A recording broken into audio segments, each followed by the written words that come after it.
ಹೆಣ್ಣು ಮಗುವಿನ ಹೆಸರುಗಳು: ಆರಾಧ್ಯ,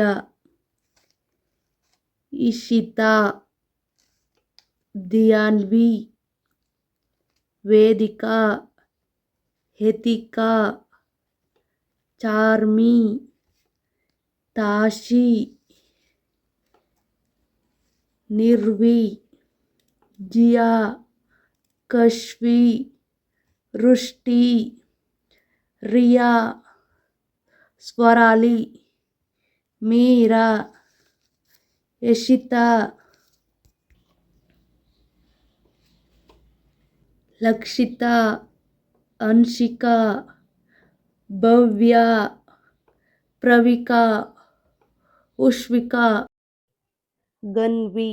ಈ ವಿಡಿಯೋ ಇಷ್ಟ ಆದಲ್ಲಿ ಲೈಕ್ ಮಾಡಿ, ಶೇರ್ ಮಾಡಿ, ಹಾಗೆ ಸಬ್ಸ್ಕ್ರೈಬ್ ಮಾಡ್ಕೊಂಡು ನೋಡಿ. Thank you for watching. Subscribe my channel. ನಿಮ್ಗೆ ಇಷ್ಟ ಆದರೆ ಕಮೆಂಟ್ ಮಾಡಿ, ಸಬ್ಸ್ಕ್ರೈಬ್ ಮಾಡ್ಕೊಂಡು ನೋಡಿ.